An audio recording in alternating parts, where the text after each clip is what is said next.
¿Listo? Y ya, les voy a empezar a compartir la pantallita. Sí, vamos a ver. Entonces, ya. Pues bien chicos, bienvenidos a esta semana 10. Ya faltan 4 semanitas para que se acabe su semestre. Bueno, el día de hoy vamos a estudiar este ecosistema que es el más productivo de todo el planeta, al menos. Eh, este ecosistema se llama los manglares, ¿de acuerdo? Bueno, hay una pequeña grafiquita de un manglar. Ya vamos a ver por qué son los ecosistemas más productivos, etcétera, etcétera. ¿De acuerdo? Bueno, entonces algunas características importantísimas de manglar, pues creo que bueno, aquí están las más importantes, ¿no? Sí. A ver, eh, bueno, entonces son zonas estuarias, ¿no es cierto? ¿Alguien me hace acuerdo que era un estuario? ¿Aló? ¿Qué era un estuario, chicos? No estaría usando que se está más rodeado de agua. Sí, o sea, pero también un río entonces Donde se también unían el río y el océano. es el río y el mar, ¿de acuerdo? Que el océano es más allá. Estamos de ríos y mares, ¿sí? Entonces son estuarios, se caracterizan por tener aguas salubres, ¿ya? Donde salubre significa no tan saladas como el mar, pues, dado que se mezclan ríos que son de agua dulce con mares que es agua salada, entonces hay como que un intermedio, ¿no? A ese intermedio le llama aguas salubres, ¿de acuerdo? Entonces es una zona estuaria, por eso que dado que es estuaria recibe tantos nutrientes del mar, o sea, los nutrientes del mar, del agua salada, digamos, como del continente, que es agua dulce, ¿no? Los ríos del continente, agua dulce, ¿sí? Son sistemas de agua con bastante turbulencia, entonces imagínate el choque, ¿no? Imagínate que se choquen. Entonces, aquí te pongo, ¿no es cierto? Voy a ponerte con azul claro, la del río. Las del continente se chocan con las del mar, ¿no es cierto? Las del mar voy a ponerte con rojo, se chocan. En el momento de chocarse, pues ahí se produce una turbulencia, ¿no? Como unos remolinos. Sí, sí cachan lo que es turbulencia, ¿no es cierto? Ya. Entonces hay una turbulencia. Lo que hace la turbulencia, no sé si tú te has lanzado a un río de la costa, tú vas ahí a una finca, ¿no es cierto? A un balneario tal vez, y te vas de mañanita, tempranito, y ves que el agua está así suavita, porque en la costa generalmente los ríos no tienen tanta velocidad como en la sierra. Aquí en la sierra los ríos van con bastante velocidad, eso suele pasar, ¿sí? Entonces, cuando tú te lanzas a nadar, se levanta el polvo, dado que tú generas la turbulencia. Entonces, estos manglares son ecosistemas no claros, ¿no es cierto? No tan claros como se ven ahí en la foto, ¿sí ven? Ahí se ven claritos, ¿no? Son ecosistemas un poco turbulentos, o sea, con bastante material suspendido, lo que le hace que sea un ecosistema color tierra, diría yo, o sea, agua color tierra. O sea, hay full turbulencia y los materiales de suspensión debido a las mareas. ¿De acuerdo? Eso es algo característico del manglar. ¿Ya? Dirás, ¿no es cierto? Cuando un ecosistema no tiene turbulencia, a ver, entonces te voy a dibujar aquí el fondo, ¿no es cierto? ¿Cómo se llamaba el fondo de un río, de un lago, o el fondo de algo que tiene agua? ¿Cómo se llamaba? ¿Aló? Afótico. No. El fondo se llama lecho. Sí, yo sé que en el fondo no hay luz, ¿no es cierto? Pero el fondo, si yo te digo el fondo, eso se llama lecho. ¿De acuerdo? Entonces, el lecho, cuando yo te hablé del lecho es el fondo, no te olvides. ¿Ya? Entonces, Profe, dice ujú, Eve que sí le deja ya entrar. y está. Ah, sí, ya está. Ya. Bueno, entonces ahí está el lecho, ¿ya? Y aquí está la superficie o el espejo de agua, ¿no es cierto? Aquí está la superficie. ¿Ya? Todito eso es agua, ¿no? Ya. Cuando el ecosistema no tiene nada de turbulencia, los rayos solares pueden penetrar con facilidad. Haz de cuenta que la turbulencia es como obstáculos, ¿no es cierto? Ya. Más cuando un ecosistema tiene bastante turbulencia, como hacen en los manglares, ujú, o sea, cositas así, ¿no? Cositas como que tierrita ahí, ¿no es cierto? Flotando, flotando. Ese es un obstáculo, ¿de acuerdo? Entonces, ahí obviamente la luz no puede pasar con tanta facilidad. Sí, sí es algo obvio, ¿no es cierto? Entonces dirás, entonces en estos ecosistemas no pasa la luz. Sí, no pasa con tanta facilidad. ¿Ya? Si este ecosistema fuera muy profundo, como más o menos de 200 metros, recordemos que antes en el océano la luz llegaba más o menos hasta los 200 metros. Pero es que esos ecosistemas no tienen ni 40 metros, menos, tienen 20 metros a lo mucho de profundidad. Entonces, a pesar de que haya turbulencia, sí la luz solar se alcanza al lecho, ¿no es cierto? Entonces es lo que te dice este tercer cuadrito de ahí, ¿no? Dice que son ecosistemas poco profundos, o sea, la profundidad llega a 20 metros, ¿sí? En donde se garantiza que la luz solar alcance el lecho, a pesar de que haya turbulencia. Eso es un poco raro, ¿no? Pero bueno, esa es la explicación, ¿ya? Este ecosistema es característico por las plantas de mangle y la elevada cantidad de fitoplancton, ¿ya? A ver, esta turbulencia de aquí, ¿de acuerdo?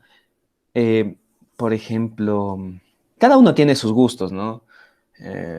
En comidas, por ejemplo, a mí me gusta bastante la fritada y el cevichocho, creo que son mis comidas favoritas, sí, ¿ya? Entonces, si a mí me plantas, ¿cierto? En algún lado, si plantas a muchos de mí, te pediríamos o te demandaríamos bastante fritadita, ¿me entiendes? Si me das, por ejemplo, algo que no me gusta como un jaguar locro, no me gusta mucho, ¿ya?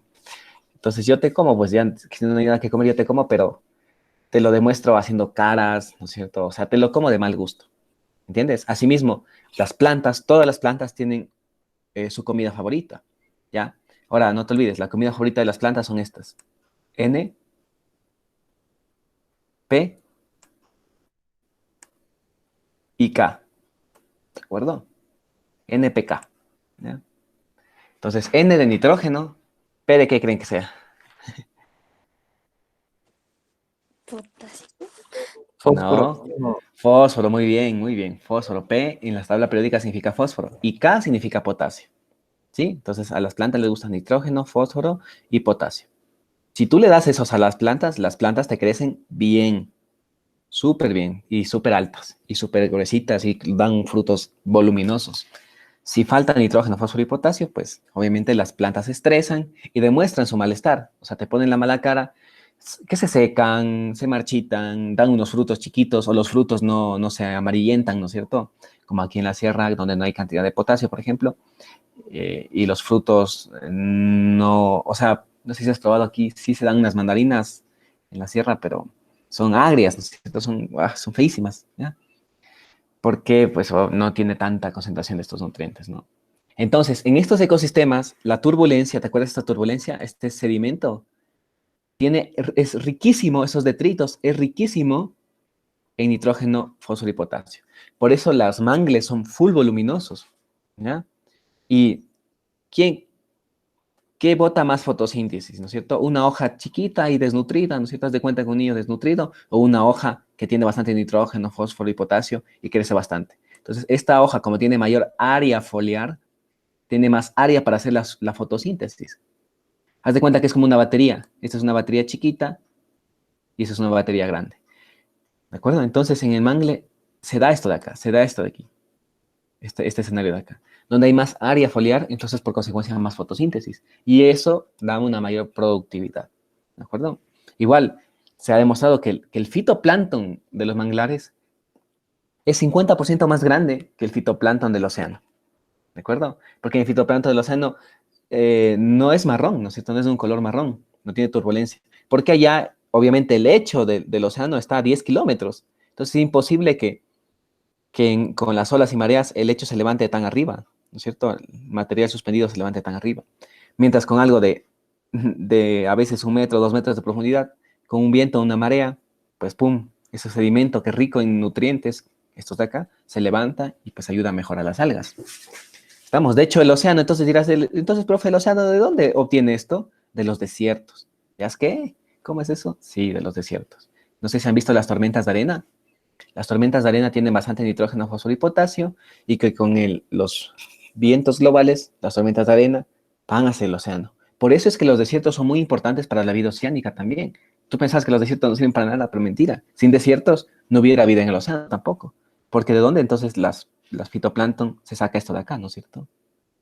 Entonces, cosas curiosas, ¿no? Pero bueno, ¿ya? Entonces, bien, entonces son característicos de plantas de mangle y fitoplancton que tienen más área foliar que las del océano. Ojo, ¿de acuerdo? Fijísimo pregunta del examen es. Área foliar, no te olvides, área foliar. Son los ecosistemas más productivos del planeta. ¿Por qué? Porque tienen más área foliar que cualquier parte en el mundo. ¿Qué significaba productividad?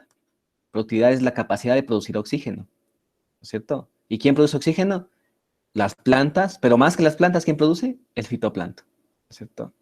Entonces, si ahí está el fitoplancton más gordito, pues obviamente son los ecosistemas más productivos. ¿Estamos? Por eso, y bueno, son muy sensibles también, ya vamos a ver, ¿ya? Ya van a ser, ustedes también, ese va a ser su diversito, de hecho, ¿ya? Las raíces forman microhábitats, ¿no es cierto? Mira, quiero indicarte aquí, si ves estas raíces de acá, vamos a subrayarles aquí. Estas raicitas de aquí forman microhábitats, ¿de acuerdo? Son como las casas, literalmente vienen a ser las casas. Aquí vive el fitoplancton, aquí se pega incluso, el fitoplancton se pega a las raíces como musgo, ¿ya? Aquí viven las conchitas, los cangrejos, ¿ya? Vamos a ver para qué sirven estos microhábitats, ¿ya? Entonces, estos microhábitats que se forman con las raíces, como laberintos de raíces, ¿no es cierto? Sirven para el descanso, ¿ya? Cuando quieran descansar, ¿cierto? Es como un hotel, y literalmente es un hotel, donde descansas, te acuestas ahí en tu habitación, te pasan el alimento, obviamente como en las raíces hay fitoplancton, entonces los peces pasan raspando o mascando, ¿no es cierto?, las raíces, donde se asienta el fitoplancton, y también en un hotel, pues a veces vas a reproducirte, ¿no? Entonces ahí se reproduce, ¿de acuerdo? Porque ahí la marea, como se choca con ese laberinto de raíces, la marea es bajita y pues no hay turbulencia, ¿no es cierto? Ahí en esos hábitats no hay turbulencia y pues están tranquilitos para que se puedan reproducir, digámoslo así, ¿ya? Los manglares son súper importantes, ¿ya? Porque son los depurantes, ¿no es cierto? Depurar significa los que limpian, ¿no? Como cuando la pasta dental viene a ser un depurante de los dientes, ¿no es cierto? Te limpia de la placa bacteriana, ¿no es cierto? Entonces, ¿por qué eso le hace importantísimo a los manglares? El que sean depurantes, ¿no? Pues hay organismos filtradores, que generalmente son los moluscos, ¿sí? Que metabolizan el exceso de nitrógeno y potasio. A ver, ¿te acuerdas que esto de aquí les gusta a las plantas? ¿No es cierto? ¿Ya de dónde creen que viene esto? Del continente, chicos. ¿Por qué? Porque en la sierra nosotros producimos tubérculos, ¿ya? En la costa vuelta producen árboles frutales. Y una papa, ¿no es cierto? Para que, a ver, vamos a hacer un grafiquito aquí, ¿ya? Un grafiquito para que cachen bien esto. Entonces aquí está la sierra, vas bajando, hasta que llegas al mar. Pero antes del mar están los manglares, ¿no es cierto? Donde se mezclan ríos con mares, ¿no? Entonces ahí está un nevado, ¿de acuerdo? Ya. Entonces aquí hay agricultura. En las faldas de las montañas hay agricultura. Y el agricultor obviamente pone abono. ¿El abono sirve para las plantas? Obviamente. Si sirve para las plantas y les hace crecer mejor a las plantas, ¿qué debe tener un abono? Debe tener nitrógeno, ¿qué más? Fósforo y potasio. Todo abono tiene eso. Si no, no sería abono, ¿ya? La urea, por ejemplo, tiene alta concentración de nitrógeno y potasio, ¿sí? Bueno, etcétera, ¿de acuerdo? Lo malo es que hay una mala costumbre de los agricultores y esto pasa, incluso te debe pasar a ti. Verás, una vez bueno, cuando vivía solo me compré la lavadora y me compré un detergente afrentoso, bien grande para, según yo, no tener más que ir al supermercado y no comprar cada rato detergente de $1, $1, ¿no? Entonces me compré una tonelada casi, ¿sí? Y bueno, ahí leí, como era grande, me vino con 2 jarritas, ¿no? Con 2 medidas, ¿no es cierto? Y yo vi que para una carga completa de lavadora que le ponga 2 tazas, ¿no? Entonces yo le ponía las 2 tacitas, ¿sí? Y, y uno siempre piensa esto, ¿no? Dices, no, pues pucha, si pongo 2 tazas se lava. Pero si le pongo media taza más, se lava mejor. Entonces es esa tendencia a poner siempre un poco más de lo que ya te está establecido, ¿no es cierto? ¿Sí entiendes? Es como que te tomas, por ejemplo, el médico te dice, tómese 2 tabletitas. Y tú dices, pucha, si yo me tomo una tableta, o sea, 2 tabletas, ¿no? Al día. Y dices, ¿qué tal si me tomo 3? Así me curo mejor. Tienes esa tendencia a pensar eso, ¿no? Que si pones más es mejor. Pero eso es mentira, ¿sí? Porque tú ya saturas todos los espacios del suelo. Y entonces lo que haces es que, si pones un exceso de abonos, que suele pasar, hay una montañita que no se mezcla porque ya no hay espacios para ese abono. Y con la lluvia, ¿qué pasa con la lluvia? ¿No es cierto? Con la lluvia, estaba arrastrando a esas montañitas de abonos, iba arrastrando por aquí, y aquí también hay más exceso, y aquí hay más exceso, y aquí hay más exceso, y todo ese exceso, si no hubiera manglar, ¿llegaría a dónde? Al océano, ¿cierto? Entonces, ese exceso de nutrientes, si no hubiera manglar, llegaría al océano. Pero por suerte hay manglar, y en el manglar, aquí en la parte de manglar dice, aguanta, a este exceso de nutrientes yo me lo como y yo te lo filtro, ¿de acuerdo? Y así no llega al océano, ¿ya? Entonces, por ahí va su deber, ¿no es cierto? Dice, actúan como depurantes, pues los organismos filtradores, que son las almejas, chupan ese exceso de abono que viene del continente, ¿no es cierto? Entonces, metabolizan significa que no solo lo chupan, sino hacen una serie de reacciones químicas y ya no lo hacen menos nocivo, ¿no es cierto? Y se evita el proceso de eutrofización. Y ahí va su deber, ¿ya? Bueno, igual va a estar indicado en la plataforma.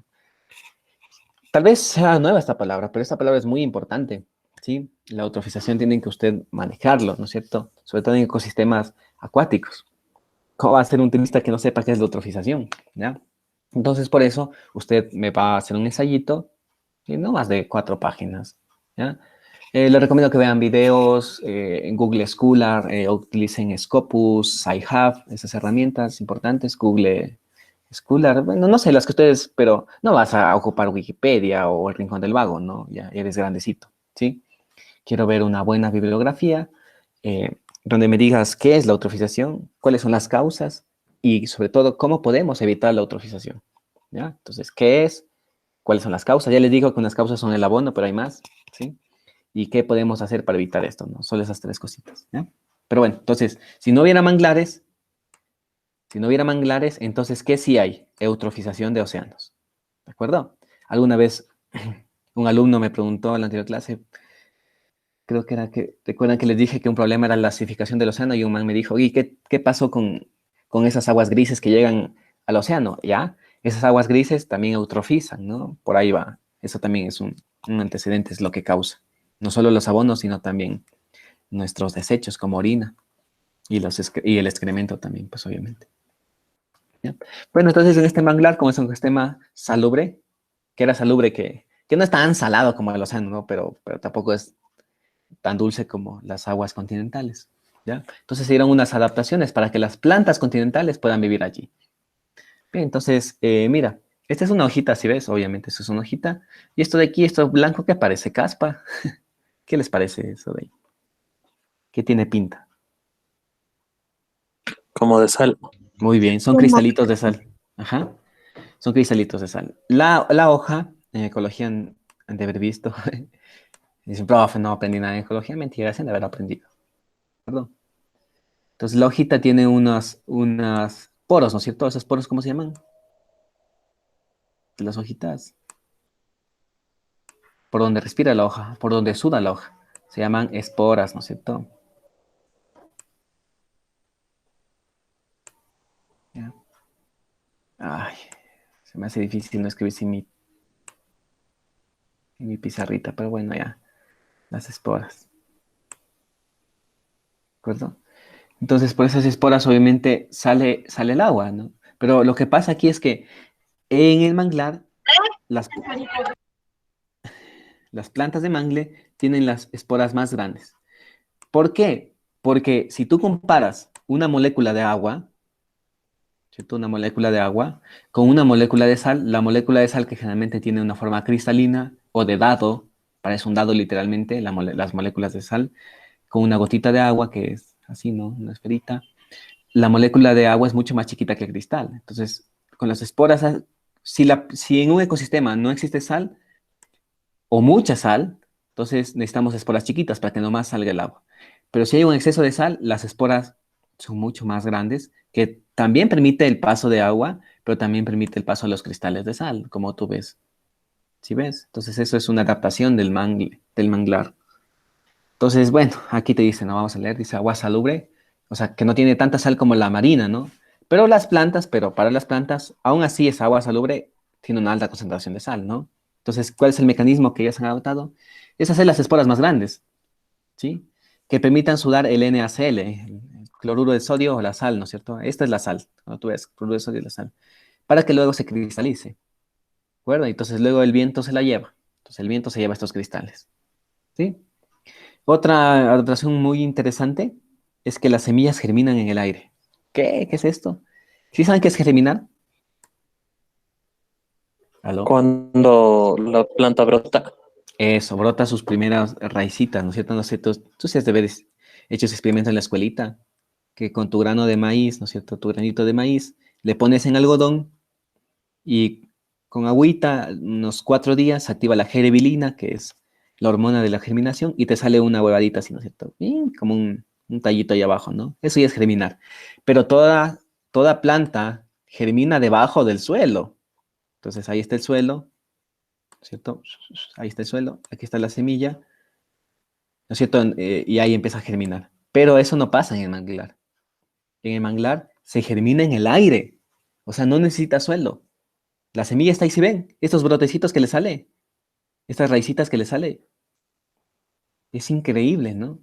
Se acostumbró a germinar en el aire. Porque obviamente, si cae al suelo, si cae el sedimento al fondo marino, está con mucha sal y no va a poder germinar por la elevada concentración de sal.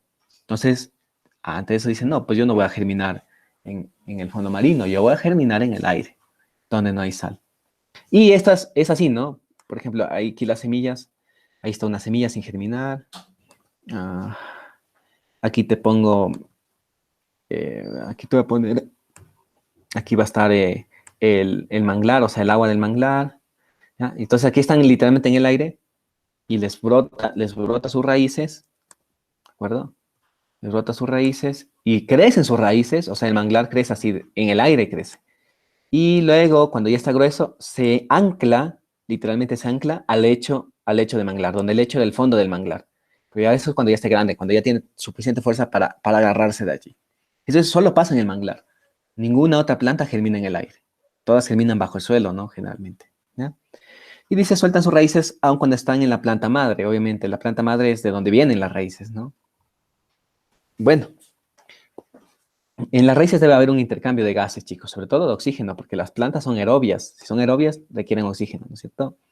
Entonces, hay otra adaptación, es que las raíces, generalmente nosotros estamos acostumbrados a que las raíces se entierren, ¿no es cierto? Vayan más al fondo. Pero aquí, como no conviene ir al fondo porque ya es muy salado, entonces las raíces en vez de crecer al fondo, entonces van creciendo hacia el fondo, pero luego es como un bastoncito de esos caramelos de Navidad, así, pero tiene un salidito, ¿no? Entonces dice, las raíces que respiran. ¿Si ves? A esas raíces salen de este fondo del manglar, ¿no es cierto? Generalmente las raíces crecen hacia abajo, estamos acostumbrados a eso, ¿no? Pero en las especies de mangle, estas sobresalen. O sea, ahí está la semilla, brota sus raíces, se ancla en el fondo y luego tiene que salir a la superficie, a respirar un poquito. Entonces, esta parte de aquí respira, ¿sí? A este tipo de raíces se les conoce como neumatóforos. Entonces, las mangles tienen raíces neumatóforas, ¿no? Que salen para respirar literalmente, ¿ya? Bien, vamos a ver qué dice con respecto a la biodiversidad, ¿de acuerdo?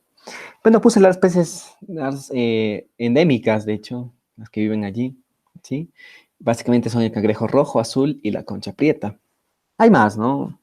Hay unas especies de peces, de camarones también. Pero bueno, vamos a ver qué tiro con el cangrejo rojo, ¿ya? Bueno, estas construyen las madrigueras. ¿Sí saben lo que es una madriguera, no? Como una Donde casita, ¿no es viven, cierto? Ajá, una casita literalmente. Bajo los árboles de manglar. Se reproducen en febrero. Entonces, si se reproducen en febrero, ahí no conviene cazarles. ¿Entiendes? Porque si les cazamos cómo se reproducen, entonces como consecuencia vamos a tener menos cangrejos. Entonces en febrero es la famosa veda del cangrejo, donde se prohíbe, ¿no? Porque están copulando, están fertilizando los huevecillos de cangrejos y ya pues hay que dejarle respetar al menos eso, ¿no? Entonces se reproducen, ¿sí? Este cangrejo es netamente vegetariano, ¿no? Raspa las algas que están en los manglares y come algunas. Cuando cae una hoja de manglar, las hormigas y termitas le cortan, ¿de acuerdo? Y eso cortadito come el cangrejito, ¿no? ¿De acuerdo? Entonces, si no hubiera hormigas también y termitas, como el cangrejo se va a comer una hojota, ¿no? No puede, tiene que comer algo triturado, ¿no? Entonces es como una simbiosis, ¿no es cierto? Entre hormiguita y cangrejo, ¿ya? Bueno, es vegetariano y vive en la parte de las mareas altas. O sea, este de aquí pasa sumergido más. ¿De acuerdo? Este de aquí pasa sumergido bajo el agua, el rojo. ¿Ya? El azul no. El azul es al revés, vuelta. El rara vez se sumerge. ¿Ya? Este se alimenta de restos vegetales, o sea, es herbívoro y también de animales muertos. Y es un carroñero. Entonces, este cangrejo azul es carroñero, o sea, come animal. Ahora les hago la pregunta. Recuerda que ese solo es vegetariano y este es animales muertos. ¿Cuál les gustaría más a ustedes? Los dos se comen, pero ¿cuál les parecería más rico? ¿Puede repetir la pregunta, profe? A ver, recuerden que el rojo es vegetariano y este, a pesar de ser vegetariano, también come animales. ¿Cuál les gustaría a ustedes en sabor? El de animales. Depende. Ro- O sea, ahí depende de tus gustos. Por ejemplo, esto es igualito que aquí en la agricultura. Si tú comes una vaca, o sea, si tú te comes un filete de vaca o un pollito que solo es vegetariano, ¿no es cierto? Y te gusta más eso que un chanchito come tanto vegetales y animales, pues te va a gustar más el cangrejo rojo a ti. Si te gusta más el pollito y la vaquita, más si te gusta más el cerdito, ¿de acuerdo? Te va a gustar más el cangrejo azul. A mí me gustaría más el azul, la verdad, ¿de acuerdo? Cuando a un ser come animales, ya le cambia su carne, su sabor de carne, a que un animal solo coma plantitas, ¿no es cierto? Se compara, ¿no? Entonces, de hecho, sí, el azul es más caro. El cangrejo azul, como sabe un poquito mejor, es más caro. Por eso tú has de haber visto que cuando compras la sarta de cangrejos te viene esta de acá, ¿no es cierto? Y si te viene un azul, chiripa, pues, ¿no? Tiene un sabor más exótico.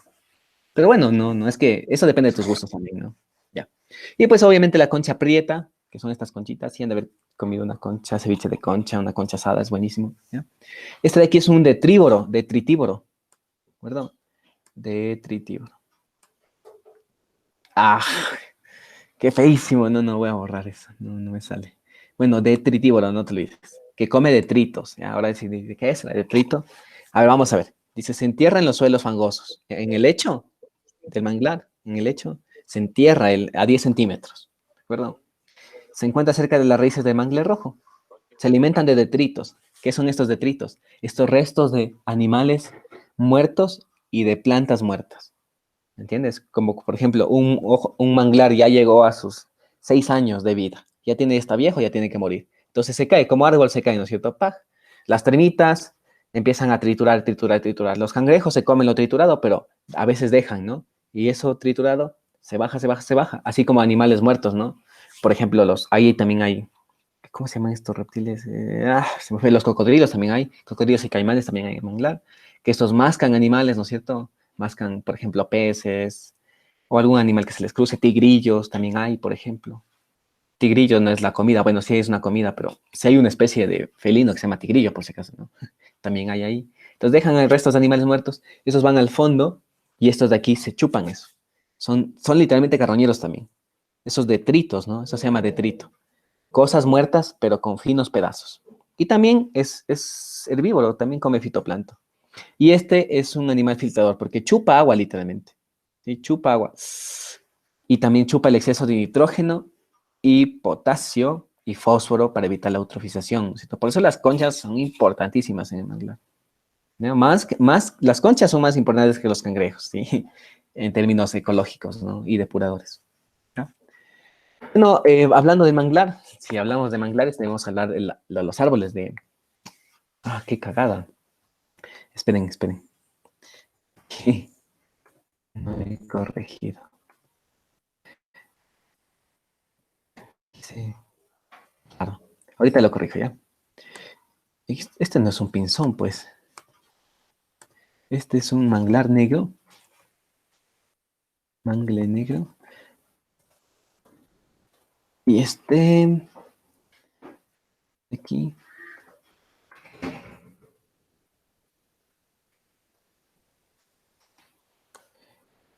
Ay, voy a tener que pausar.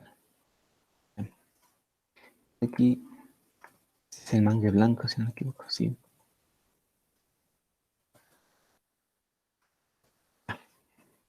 Buenas. Ya, a ver, ahora sí. Retomemos. Ya. A ver, entonces hay 4 especies representativas, ¿no? Quiero que se fijen en estas especies de aquí, en las hojas de acá, ¿de acuerdo? Voy a ponerla con azulito. Entonces la hoja aquí es como una hoja, ¿no? Obviamente. Pero termina en forma media puntiaguda, ¿sí ves? Mira, termina puntiaguda, ¿no? Esta de aquí también, como ves, termina media puntiaguda. Termina puntiaguda. Esta de aquí también termina puntiaguda, ¿sí ves? Entonces hay 3 especies de mangla que termina puntiaguda, mientras una especie no termina puntiaguda, termina en forma como que de rabito, no sé cómo decirlo, oblicua se llama en geometría esa forma. Termina así, ¿no? Si cachan, si ven ahí. Entonces eso la hace diferente. Solo ahí el manglar blanco es la única especie de manglar que tiene esa forma en forma de quijada, no sé, si ves así como que de rabito, de corazón, no sé, ¿ya? Entonces eso es diferente. Los demás tienen la forma puntiaguda. Bueno, entonces, bueno, el mangle jelly, ¿ya? O mangle botón. ¿Por qué creen que se llama botón? Fíjense sus frutos, ¿no? Miren los frutos. Tienen forma de botón. Yo diría más parece de... Bueno, a ellos le han llamado, los botánicos le han llamado forma de botón, porque es como esférico, ¿no? Debido a la forma de sus frutos. Creo que son los botones antiguos, ¿no? Porque ahora los botones son como monedas, ¿no es cierto? Pero supongo que los botones antiguos eran así, ¿ya? Crecen densamente. ¿Qué significa densamente? Que son una mata espesa, ¿de acuerdo? Una mata espesísima, ¿no? Como arbustos hay que abrir camino con machete, pero mejor no, porque los manglares son importantes, ¿no es cierto? Crecen densamente como arbustos, ¿ya? O sea, no llegan a ser árboles, no son arbustos. Eso significa que su diámetro de altura de pecho es menor a 20, ¿no es cierto? Sus hojas poseen 2 glándulas de sal en la base, lo que le permite excretar el exceso de sal, o sea, como que escupir sal literalmente. Ahora el mangle negro, dirás, profe, aquí el mangle no es negro, ¿cierto? Ya, pero así se le llama, ¿no? Hay negro, blanco y rojo. Eso es, han puesto ahí las comunidades de ecuatorianas mismo, ¿no? Las culturas ancestrales. ¿Ya? Un porcentaje de sus raíces crece hacia arriba. ¿Recuerdan esas raíces que sobresalían hacia arriba para respirar? Entonces, algunas de sus raíces crecen hacia arriba. Funcionan como chupadores de oxígeno. Esas raíces chupan el oxígeno, ¿no? Son como pulmones. Nosotros respiramos oxígeno, ellos también necesitan oxígeno, si no, hay hipoxia, se llama. Hipoxia es cuando te asfixias o por falta de oxígeno, ¿ya? Eso se llama hipoxia, ¿ya? Sus raíces crecen en la planta madre, ¿sí? Bueno, el mangue blanco, la forma de las hojas con la parte final obtusa, esa es la principal característica, ¿cachas? Obtusa, ¿no? ¿Ya? Y no puntiaguda, también tiene raíces que crecen hacia arriba, o sea, también hay raíces que crecen hacia arriba, ¿sí? El mangle rojo forma laberintos. Este es el mangle que más forma laberintos de todos. ¿De acuerdo? Entonces, este es el que prefieren los cangrejos para vivir. Es rojo. Porque hay más laberintos, ¿no? Entonces pueden hacer mejor las madrigueras. Con sus raíces. Es una especie vivípara. ¿Qué significa vivípara? Ahí te lo explico, ¿no? Es decir, dejan caer sus frutos una vez que su semilla haya germinado. Ahora, ¿por qué se llama rojo? Este sí sé por qué se llama rojo. ¿Ya? Porque cuando tú lo cortas, no sé si has visto que hay unas plantas que tú cortas la hojita y te sale como una lechecita. No sé si has visto que esas plantas carnosas, ¿no? Que tú le rompes y suelta como una leche. A veces esa leche es transparente, es pegajosa esa lechecita, ¿no? No sé si han visto. Esa leche es blanquita, transparente, ¿no? Pero esta de aquí bota, cuando tú le cortas o le deshojas, le quitas sus hojitas, bota un aceite medio rojito, por eso se llama rojo. ¿De acuerdo? ¿Ya? Bien. Entonces, esas son las 4 especies de mangles.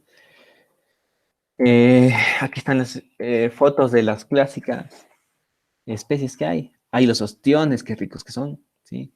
Son muy caros, ¿no? Hay las conchas prietas, las clásicas, mejillones, churros, los churros, pata de burro, que es una concha, cangrejo ermitaño, cangrejo rojo, mm, camarón, jaiba, carita, este pez chiquito, ¿no? Carita. Bueno, también están las iguanas, los cocodrilos, boas, garzas, pelícanos, pato. Esta garza es rosadita porque solo come camarones, ya sabemos que si solo come camarones se hace rosadita. Esta garcita blanca, este canclón, este tigrillo, chévere, tigrillo, mapache, cangrejero y delfines también incluso, ¿ya? Si el manglar es más profundo, obviamente hay delfines. Bueno, ¿qué usos y beneficios le damos a este ecosistema? Pues básicamente el uso natural que se le da es la recolección de mariscos, ¿no? ¿Qué significa mariscos? Camarones, conchas y cangrejos, ¿no? Entonces eso significa, bueno, esas son las que se extraen. Ostiones también a veces son un poquito más difíciles de conseguir, pero... existen diversas comunidades alrededor de la costa. Por ejemplo, antes existían las chorreras, la Valdivia, la Chonera, ¿no es cierto? La Manteño Huancavilca, y cada uno tenía su propia tradición. por ejemplo, en la cultura valdivia, las mujeres eran las encargadas de la recolección, mientras en la chorrera los hombres los que recolectaban. Entonces, en general las mujeres son más dedicadas y con más amor, entonces los hombres a veces sacaban los cangrejos y les mataban, pero las mujeres trataban de sacar los cangrejos vivos, ¿no? Entonces, obviamente, eso le da un mejor sabor, porque algo, hasta que llega a la casa, algo muerto, pues ya es como que se va, o sea, ocurre el proceso de descomposición de la materia y sabe feo, ¿no? Entonces, por eso, en general, la recolección se la ha dado a las mujeres, y no porque sea algo machista, no piensen que es algo machista que las mujeres recolecten, sino por cultura misma, es porque desde antes mismo las mujeres eran las encargadas de la recolección, ¿sí? Bueno, entonces existen diversas comunidades alrededor de la costa con su propia idiosincrasia. ¿Qué significa idiosincrasia? Palabra bonita, ¿no? ¿Aló?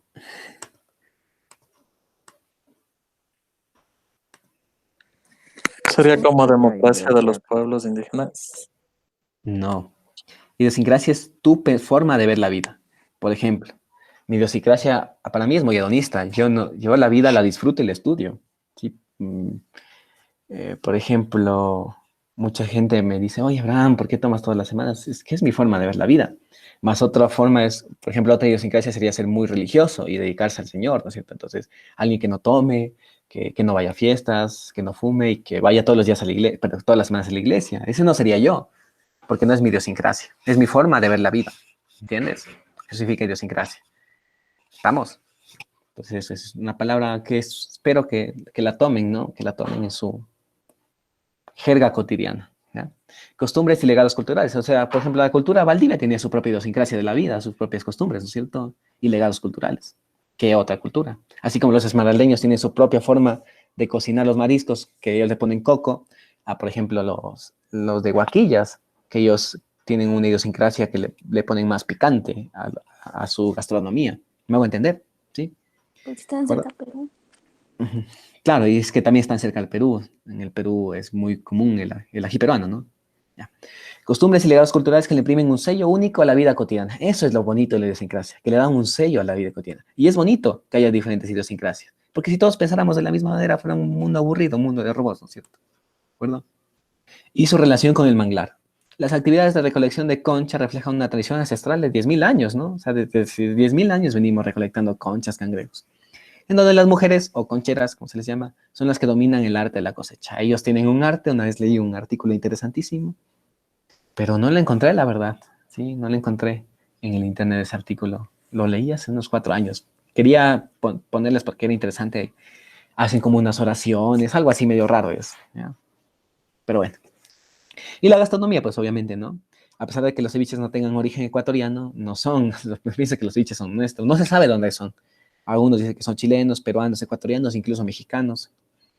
Pero bueno, digamos que es parte de Latinoamérica, ¿ya? El ceviche. Que tú puedes escribirlo con V o con B. La RAE acepta los dos, por si acaso. Si digas, no, profe, ceviche se escribe con B, no con V. Es las dos válidas, ¿ya? Bueno, que tiene origen ecuatoriano, el manglar provee obviamente la materia prima para la preparación de este plato. El mismo que es muy versátil. ¿Qué significa muy versátil? Que puedes ponerle muchas cosas. Hay ceviche de muchas cosas, ¿no? Y ha sido fuente de alimento y ingresos, obviamente, para el turismo. ¿Ya? Las amenazas, creo que la principal amenaza son las camaroneras, ¿sí? Recordemos que si no hubiera manglares hay eutrofización. ¿Qué es la eutrofización? Ya más o menos les dije, pero ustedes van a investigar full eso, full bien. Espero que hagan un trabajo bien. Ya van a hacer sus últimos trabajos, ya le faltan 2 deberes más y ya se acaba esto. ¿Perdón? En las camaroneras, ¿qué pasa? Como hay más demanda del camarón, talan. Hicieron estas piscinas, estas son las camaroneras. Pero para que hayan estas piscinas tuvieron que talar con maquinaria pesada incluso todos los manglares que habían allí. Entonces ya se pierden esas raíces, ya se pierden los cangrejos, se pierden las conchas para que solo haya una especie. Es de cierto tipo, un tipo de monocultivo, un solo, que cultiva solo algo, una monocosecha, que solo hay camarón. Y ojo, que estos camarones son caprichosos. Aunque no lo creas, estos se enferman los desgraciados. Obviamente se enferman porque no están con las especies como almejas. Cuando estás tú con varias especies, te evitas enfermar. Porque, por ejemplo, hay camarones, pero a la vez hay peces. Y los camarones tienen unas plagas, como unas chinches, como unas pulgas que empiezan a comerse la carne de los camarones. literalmente como sanguijuelas que se les pegan. Pero si hay esos peces, los peces comen esas sanguijuelas. ¿Entiendes? Es como que ambos ayudan, ¿no? Y los camarones les quitan algunas pulgas. Es algo loco. O sea, pero cuando hay solo una especie, ya no hay alguien que te cuide de los depredadores a ti. Entonces te enfermas. Por eso los camarones, hay doctores de camarones. Parece chistoso, pero es verdad. Donde les dan medicamentos, ponen medicamentos al agua, o sea, químicos al agua, dióxido de cloro, para que no haya estos parásitos de camarones. ¿De acuerdo? ¿Estamos? Ya. Bueno, entonces ahí están las camaroneras. Bajo estimaciones fotográficas y registros por satélites, se ha demostrado que para el año 1969, tú dirás, pero profe, en 1969 sí había fotografías, pero satélites como drones no hay. Sí, ¿no es cierto? Pero, por ejemplo, si tú tienes una curva así, esta curva va a tener una ecuación. Es lo bonito, ¿no? Que una curva puede tener una ecuación. Entonces, esta curva de aquí tiene una ecuación, por ejemplo, y es igual a... Bueno, tiene una ecuación, ¿no? Y es igual a 8x más 6, por ejemplo, ¿ya? Y esa ecuación te permite, si tú pones un valor de x para el futuro, te permite saber qué va a pasar en un futuro y te permite saber también qué va a pasar en un pasado. Entonces, con lo que hay ahorita, podemos saber lo del futuro y lo del pasado. Entonces, con esas estimaciones satelitales de hoy, más las fotografías del dosel de cuánto manglar hay hoy y cómo se va perdiendo el manglar en los años, se puede saber. Por ejemplo, si se pierde 1 hectárea por año, sabemos que en el 2021 se habrá perdido 1 hectárea, pero en el 2019 hay 1 hectárea más que en el 2020, sí me hago entender, ¿no es cierto? Entonces te vas con esas estimaciones, tú puedes saber lo del pasado y del futuro, ¿ya? Entonces, con estas estimaciones, en 1969 se ha logrado determinar este dato, ¿no? Que hay cuántas especies, cuántas hectáreas, HA hectáreas por ese caso, 203.000 hectáreas de manglar, ¿de acuerdo? En el 2016, esto ya es un estudio real, se reportan de las 203 que habían en 1969, se reportan 146.000. O sea que se ha perdido unos 50, ¿no es cierto? 50.000 hectáreas.